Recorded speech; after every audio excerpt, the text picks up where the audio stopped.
Et bonjour à tous. Voilà, pour cette vidéo, c'est une deuxième vidéo en fait. La première vidéo devait parler des ventes, ainsi du gameplay, de la musique, etc., etc. Malheureusement, j'ai eu un problème avec mon PC. Elle a été effacée. Mais pour le moment, je vous mets cette deuxième partie qui est mon ressenti sur le jeu et j'explique pourquoi ce Final Fantasy X est mon final préféré. En tout cas, un grand merci à vous de m'avoir écouté. Voilà, on se retrouve face à la cam. J'ai décidé pour cette deuxième partie de vidéo de m'adresser directement à vous. Je préfère plus ce format et vous donner mon ressenti sur Final Fantasy X. On va arriver sur ce qui est le plus important de ce Final Fantasy, l'histoire et les personnages. S'il y a bien un jeu qui m'a retourné, c'est bien Final Fantasy X. Et c'est pour ça que des fois, quand je lis certaines critiques, certains joueurs qui me disent « Ouais, j'ai détesté l'histoire de Final Fantasy, les personnages sont pourris, sont moyens », moi ça me fait mal au cœur. Parce que le scénario de ce jeu a une telle profondeur, les personnages sont tellement bien travaillés que je comprends pas. J'accepte leurs critiques, ils ont le droit de pas aimer, mais de là à dire que Final Fantasy X est pourri, ah là je dis non. Déjà, on a là, on va dire la trame principale. On contrôle Tidus qui va aider Yuna à faire son pèlerinage pour devenir une invocatrice. On va dire que ça, c'est le fil conducteur. Mais derrière ça, il y a toute une panoplie d'histoires, des personnages attachants. Final Fantasy X nous parle de mort, de deuil, de rêve, mais aussi de religion. Et c'est ça, ce côté religion qui m'a fait adorer ce Final Fantasy lorsque j'ai rejoué à la version HD. Comme je l'ai dit au début de la vidéo, j'ai pris de la bouteille, j'étais plus mûr pour comprendre cette histoire.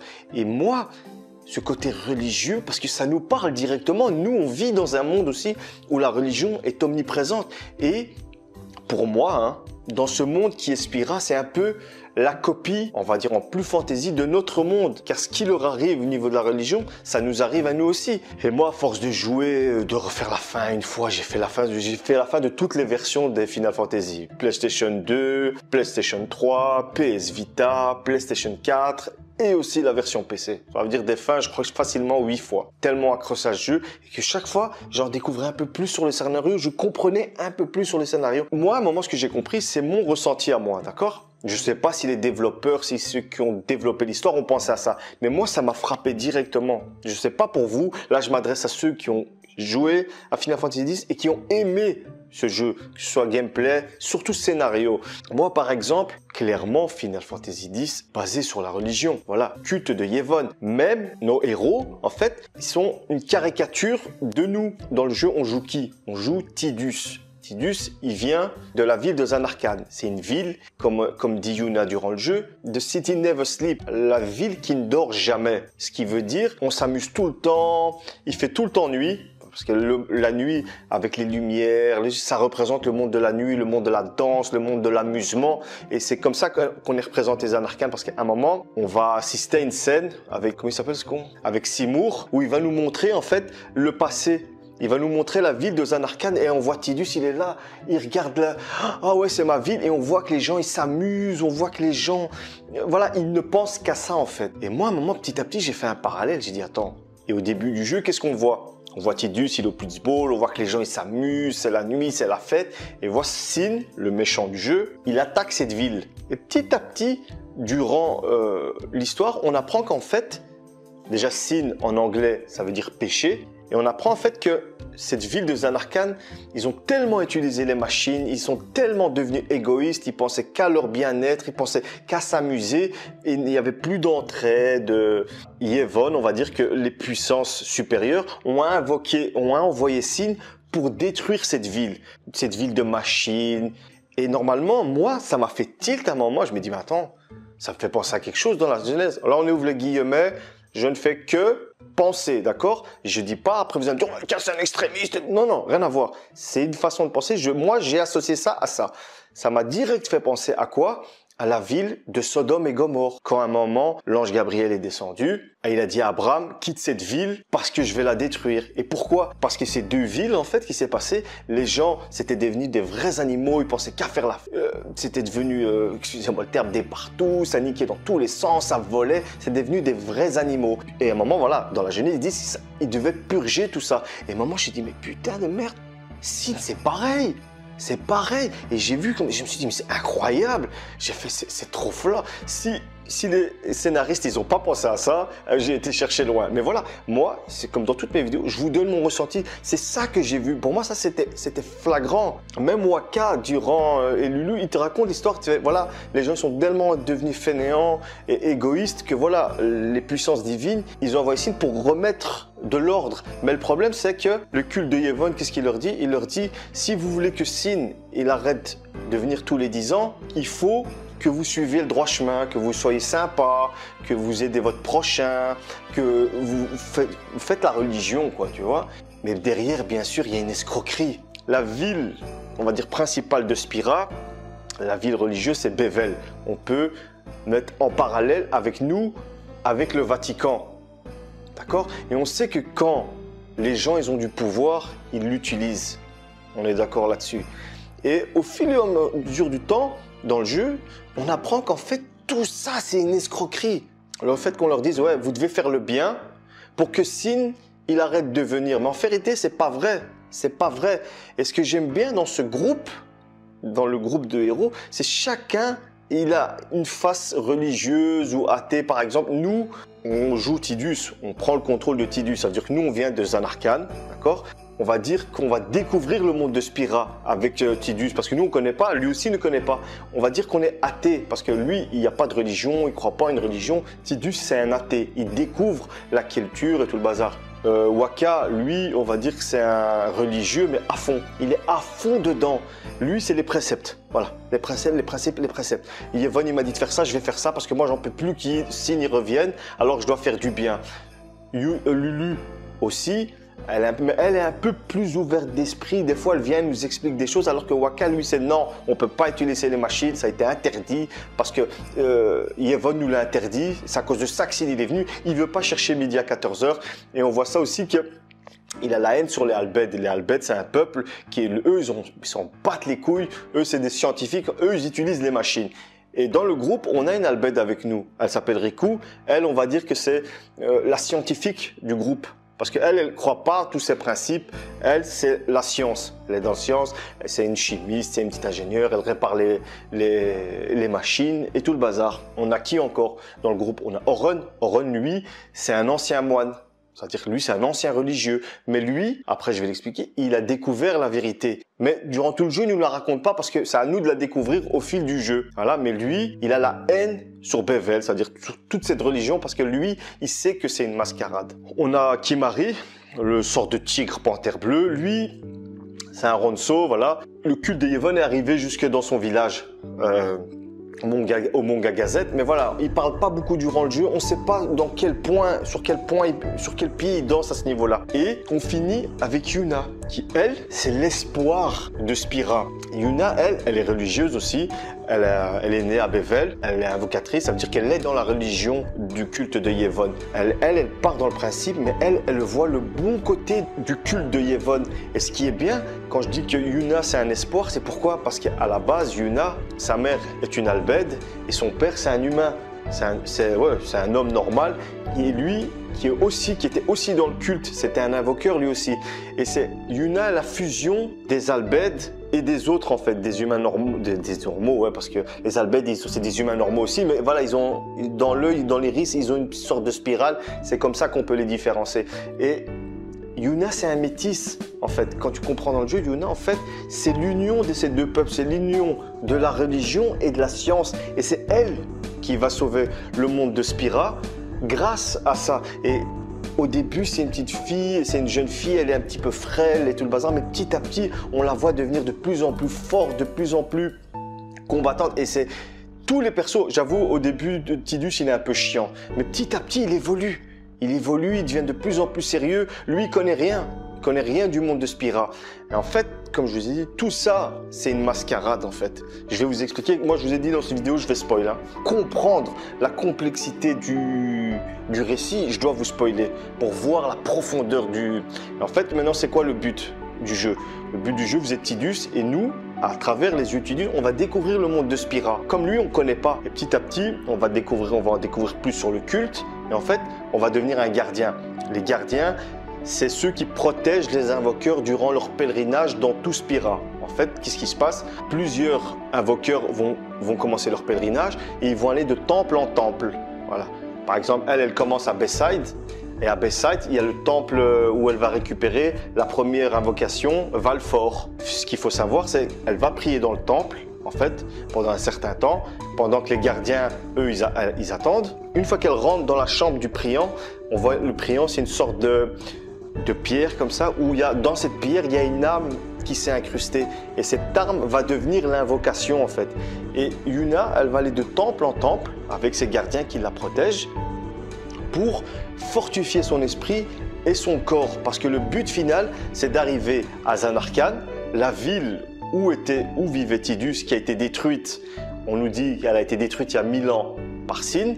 Le but final, c'est d'arriver là pour avoir l'ultime invocation. Parce que grâce à cette ultime invocation, on peut tuer Sin. On peut tuer Sin. Et c'est ça le point important, qui vont de temple en temple. Et nous, ça nous permet de faire notre voyage, notre pèlerinage. Et Yuna a besoin de ça pour se renforcer, parce que sinon elle ne peut pas invoquer la dernière invocation. Et au fur et à mesure, on en apprend plus. Et à un moment, ce qui va se passer durant le jeu, c'est qu'il y a des albètes qui capturent les invoqueurs en fait. Ils les kidnappent et ils les ramènent dans un refuge. Et à un moment, Tidus se pose des questions. Pourquoi ils les kidnappent? Les invoqueurs, c'est eux l'avenir de Spira. Sans eux, personne ne peut battre Sin. Et en fait, lui, ce qu'il ne sait pas, et là, ça a été une claque. Je me suis pris une claque dans la gueule quand la première fois j'ai appris ça. C'est qu'en fait, l'invoqueur, quand il va arriver à Zanarkand, pour invoquer l'ultime Aeon, comme ils disent en anglais, il doit sacrifier sa vie en fait. Et les albètes, en fait, ils veulent pas ça. Ils veulent pas que les invoqueurs sacrifient leur vie pour sauver tout le monde.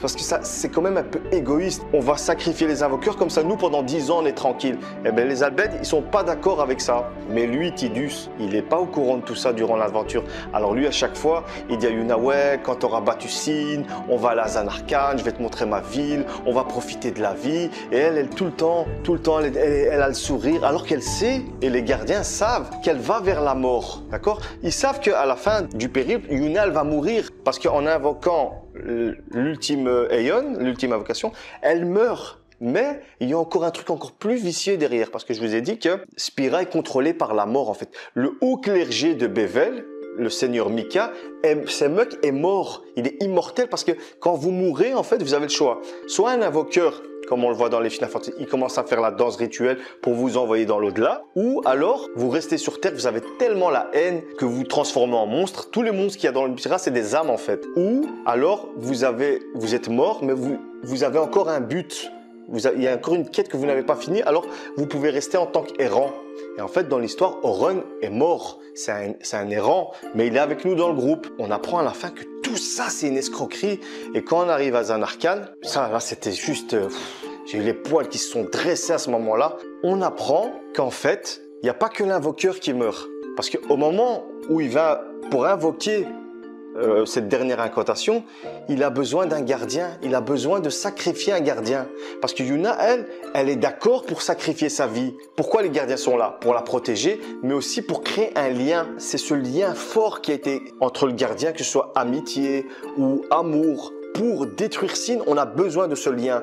Et en fait, le gardien qui va se sacrifier, qui va se transformer en invocation ultime, Yuna, elle le balance sur Sin, elle meurt. Et le pire dans tout ça, c'est elle était d'accord pour se sacrifier, mais elle veut pas sacrifier ses amis. Alors, ils vont trouver un autre moyen. Et vers la fin du jeu, on apprend qu'en fait, tout ça, c'est de la comédie, c'est de la mascarade. Parce qu'en fait, là, on prend l'exemple du père de Yuna, Braska, qui lui avait tué Sin il y a 10 ans. C'est-à-dire que lui, c'est le grand héros de Spira, c'est l'invoqueur qui a sauvé Spira et qui a eu une félicité pendant 10 ans, c'est-à-dire une paix de 10 ans. Auron, lui, il est courant de tout ça. Pourquoi?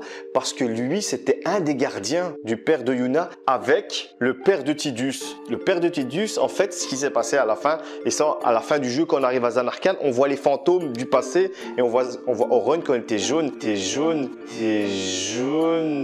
Quand il était jeune, et c'était grisant de voir tout ça. On voit son fantôme et on voit Auron qui assiste à la scène et petit à petit avance dans la cité des morts. Et tu comprends qu'en fait, à la fin, quand l'invoqueur, il invoque la dernière invocation qui est son gardien, au moment où l'invocation, elle va tuer Sin d'office. En fait, ce qui se passe à ce moment-là, l'invoqueur, il meurt. à l'intérieur de Sin, en fait, il y a Yuyevon. C'est le premier invoqueur, en fait, qui lui, il fait que ça. En fait, lui, il invoque Sin. Mais quand on tue Sin, en fait, ce qui se passe, Yuyevon, il sort et il prend le contrôle du gardien qui est devenu la dernière invocation et il le transforme en Sin. C'est un cercle de destruction, c'est un cercle vicieux qui ne finit jamais en fait. Parce que quand on va tuer Sin, Yuyevon va prendre le contrôle du gardien et c'est lui qui va devenir le nouveau Sin. Et c'est pour ça que dans le jeu, à un moment, au début du jeu, Auron dit à Tidus, Sin is Ject. Il dit, Sin, c'est ton père. Et maintenant, on sait pourquoi. Parce que c'est lui qui a pris la place de l'invoqueur, qui a pris la place de l'ultime J-Force. Et c'est comme ça que le père de Tidus est devenu Sin. Parce que dans le jeu, dès le départ, on te dit, Auron, il dit, Sin, c'est ton père. Même Tidus, il le sent. Et Yuna, elle veut pas de ça. Et petit à petit, ils vont trouver un autre moyen, avec tous les priants, avec tout le bazar, pour abattre Sin. Et c'est ça, c'est un scénario, mais béton armé. C'est béton armé. Et moi, pourquoi j'ai fait toutes ces fins? Pourquoi j'ai rejoué? Parce que j'étais content de revoir ce... Oh, j'ai des frissons, rien que d'en parler. J'ai envie d'y jouer maintenant. Et de là à me dire, Final Fantasy X, c'est un jeu de merde. Les gars, non. Ok, vous n'avez pas aimé. Je respecte ça. Je respecte. Mais de là à dire que c'est de la merde, non, c'est que vous n'avez pas compris le scénario, vous n'avez pas compris cette profondeur, ce lien qu'il y a entre notre monde et le monde de Spira. C'est un reflet en fait, et c'est pour ça que ça nous touche, et c'est pour ça qu'on voit l'évolution. Et le pire, c'est quand on voit la réaction de Tidus, en fait, qu'il apprend que Yuna va mourir. Et là, il prend un coup de maturité dans la gueule. Et à un moment, il y a une scène, c'est vraiment émouvant. Il commence il a la haine, il pleure, il dit putain, moi je lui disais qu'une fois que tout ça sera terminé, on va à la Zanarkand, on va voyager. Alors qu'elle, elle va au-delà de la mort, mais avec le sourire. Elle est là parce qu'elle se dit, moi je vais sauver les gens. Et à la fin de Final Fantasy X, elle est triste. Elle est triste parce qu'à un moment, ce qui se passe, c'est que, en fait, Tidus, c'est un rêve. Quand Sin, il y a 1000 ans, il a détruit la Zanarkand. En fait, il y avait des invoqueurs à Zanarkand. Hein. Et eux, qu'est-ce qu'ils ont fait? Pour sauver le souvenir de cette ville, en fait, ils sont tous réunis et ils ont commencé à faire une invocation. Et leur invocation, c'est quoi? C'est un rêve. Ils invoquent leur souvenir de la ville, en fait. Ils ont invoqué la ville plus les habitants. Ça veut dire qu'en fait, Tidus, c'est le rêve des priants. Et au fur du jeu, au fur et à mesure du jeu, on apprend qu'ils sont fatigués, qu'ils n'en peuvent plus, ils ont envie d'arrêter. Mais le problème, s'ils arrêtent, Tidus, il disparaît, il meurt. Et à la fin, c'est ce qui se passe. Parce qu'ils ont besoin de la force des priants pour pouvoir détruire Sin. Parce qu'à la fin, un des derniers combats, c'est Yuna doit sacrifier toutes les invocations qu'on a chié à monter en level, à monter en caractéristiques, aller de temple en temple. Et à la fin, elle doit tous les sacrifier pour pouvoir tuer Yevon. Et ça fait mal à chaque fois que... ce combat, il était chiant, mais parce que c'était intense. Ils étaient avec nous durant tout le jeu, et puis on va les sacrifier. Et qu'on sait que les J-Force, que ces invocations, c'est des âmes, c'était des êtres humains avant. Et c'est... Qu'est-ce que vous voulez de plus là? Ça fait plus de 20 minutes de vidéo et je peux encore en parler pendant 1000 ans. Et cette fin qui est triste, à un moment, ils ont gagné, ils ont tué Sin, ils ont sauvé Spira, c'est terminé. Auron, il repart, il est mort. Il a dit, moi j'ai fait mon boulot, maintenant je vais rejoindre mes potes. Et il disparaît, il part avec une de ses classes. C'était trop stylé. Et à la fin, on voit Yuna, elle est là. Et Tidus, il vient pour l'enlacer et il disparaît. C'est-à-dire qu'il ne peut même plus la toucher et il disparaît. Ciao, et il rejoint. Et à la fin, durant tout le jeu aussi, j'ai oublié de dire, Tidus, il déteste son père. Parce que son père, c'est un vantard, blabla. Mais voilà. Et à la fin, il comprend pourquoi son père a réagi comme ça. Parce qu'il était à sa place. Sauf que Tidus était venu, en fait... Son père, c'est Sin, et c'est lui qui l'a ramené sur Spira pour le tuer, en fait, pour casser ce cycle. Parce que son père, il savait qu'il allait réussir, ne me demandez pas comment, mais voilà. Et à la fin, on voit Tidus, il rejoint le monde des morts et il voit son père, et on voit qu'ils se sont réconciliés, on voit Auron, on voit Braska, et ça fait plaisir. Et pour moi, c'est une fin triste parce que les héros, ils sont pas ensemble. Bon, tu vas me dire, ouais, il y a Final Fantasy X2, à la fin de Final Fantasy X, on voit Tidus qui remonte. Moi, j'aurais préféré qu'il y aurait un Final Fantasy X. Point barre. Tidus, il meurt. Et ça aurait été une fin triste, mais géniale, une fin osée. Moi, je suis dégoûté qu'il y ait un Fantasy X2. Je suis vraiment dégoûté parce que Final Fantasy X se suffisait à lui-même. C'était moi un coup de génie. Parce que moi, quand j'ai vu à la fin des crédits, j'ai vu que Tidus, il était en vie. J'ai dit, oh non, pourquoi vous faites ça? Il fallait un putain d'happy end, quoi. Et moi, j'ai pas aimé. C'est pour ça que j'ai pas aimé Final Fantasy X. Parce que le 10, enfin le 10-2, le 10 se suffit à lui-même. Moi, j'ai qu'une seule chose à vous dire. Là, comme dans toutes mes vidéos, j'aime bien, c'est du ressenti. J'ai discuté avec vous, je vous ai donné mon ressenti. Au départ, la petite vidéo, c'était un petit peu technique. Je vous ai fait technique, je vous ai donné quelques informations. Mais le but, moi, c'était de vous parler de ce jeu. Vous faire comprendre pourquoi ce jeu me fait dresser des poils, pourquoi j'ai des frissons quand j'en parle. Parce que ces personnages sont tellement stylés. Et à partir du 12, c'est devenu pourri, c'est devenu de la merde. Je suis désolé. Le héros de Final Fantasy XII, le gameplay est excellent. Hein? Le jeu est super beau, les invocations, c'est trop stylé. Mais le corps du jeu, le corps de Final Fantasy XII est pas terrible. Les personnages n'ont pas de charisme. Van, c'est une belle copie de Tidus et qui fait chier, qui est un gamin du début à la fin. Sa pote, la Penelo, une gamine, une belle copie de Riku. Et qui est encore Ash, là, la princesse, on dirait une Yuna en guerrière. Pas d'évolution, c'est pourri. L'histoire elle est tellement compliquée, que pour comprendre, j'ai dû lire ça. Voilà, j'ai dû lire ce bouquin. La légende de Final Fantasy XII et d'Ivalice. Parce que Final Fantasy XII se passe dans le monde d'Ivalice. Ah, regarde, il y a combien de pages là-dedans? Il y a plus de 390 pages. Hein? Et c'est pas avec Final Fantasy XII que vous allez tout comprendre. C'est pour ça que ça m'a fait chier, parce que ça m'a sorti du truc, ça m'a fait chier. Ça m'a fait vraiment chier. Moi, j'ai qu'une seule chose à vous dire, hein. S'il vous plaît, regardez un let's play avec toutes les infos que je vous ai données.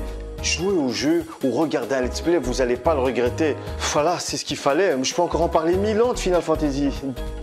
Mais voilà, c'était pour vous donner mon ressenti, pour faire comprendre pourquoi je kiffe ce jeu. Allez les gars, j'espère que vous avez suivi. N'hésitez pas à la regarder en plusieurs fois, hein, s'il faut. Mais moi, je vous laisse. Ciao et à plus pour une prochaine vidéo. Hey, tu vas pas partir comme ça quand même. Si cette vidéo t'a plu, n'hésite pas à t'abonner. N'hésite pas à mettre le petit pouce bleu. Un grand merci à toi d'avoir regardé cette vidéo. Et on se dit à la prochaine.